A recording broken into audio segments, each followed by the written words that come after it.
Julius Randle's controversial Game 2 moment sparks debate in Lakers-Timberwolves series in a fiercely contested Game 2 of the NBA playoffs between the Minnesota Timberwolves and the Los Angeles Lakers. All eyes weren't just on the scoreboard, but on Julius Randle. The Timberwolves forward, known for his physicality and intensity, found himself at the center of controversy following a high-profile incident involving none other than LeBron James. The incident: a face-off with the King midway through the second quarter. Tensions flared when Randle made contact with LeBron James, catching him in the face during a drive to the basket. The crowd at Crypto.com Arena erupted, and replays quickly became viral online. The play immediately divided fans, analysts, and even players. Was it an intentional cheap shot or just a result of aggressive playoff basketball? Referees reviewed the incident but ultimately issued a common foul, an outcome that left Lakers fans booing and Timberwolves supporters breathing a sigh of relief. Social media lit up with heated reactions, with hashtags like #RandleGate and #ProtectLeBron trending on X, formerly Twitter. Some former players even weighed in, calling the move reckless, while others defended Randle as just playing hard. A rough night for Minnesota's offense. Controversy aside, Randle and the Timberwolves struggled to find any offensive rhythm throughout the game. The team finished with just 85 points, their second lowest scoring output of the season. Despite solid efforts from Anthony Edwards and Karl-Anthony Towns, Minnesota couldn't overcome the Lakers' defensive adjustments and intensity. Randle, whose exact stat line wasn't immediately detailed in official reports, played a significant role in the game's physical tone but failed to make a consistent offensive impact.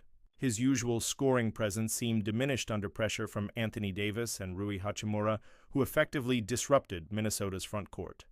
Foul trouble and officiating scrutiny adding fuel to the fire, officiating became a central narrative. Of Game 2, the Timberwolves were hit with a string of foul calls in the second half, many of which were met with visible frustration by head coach Chris Finch. Julius Randle and center Naz Reid were both saddled with multiple fouls, limiting their aggressiveness down the stretch and contributing to the Wolves' offensive stagnation.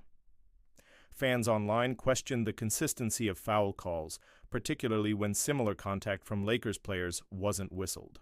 "It felt like the refs were calling it one way," one Timberwolves fan tweeted, echoing a sentiment that has long haunted postseason officiating discourse. A LeBron statement: game on the Lakers' side. LeBron James turned in a classic performance. Despite the hit, he powered through the game with his trademark control and leadership, rallying his team to a crucial win. With the series now tied 1-1, James emphasized in the post-game interview that the playoffs are about more than just one play. It's about staying locked in. However, the incident with Randle clearly struck a chord with the veteran. "I've been in this league a long time," James said. "I know when something's part of the game and when something crosses a line. I'll leave it at that." What's next? Game 3, tensions brewing. With the series shifting to Minneapolis for Game 3, the stage is now set for a dramatic showdown. Randle's actions have added an extra layer of tension, and it's likely the Lakers won't forget the incident anytime soon.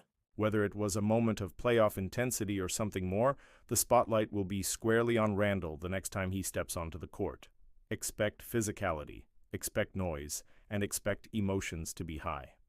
Game 2 may have gone to the Lakers, but the psychological battle between these two teams is only heating up, and Julius Randle, for better or worse, is now one of its central characters.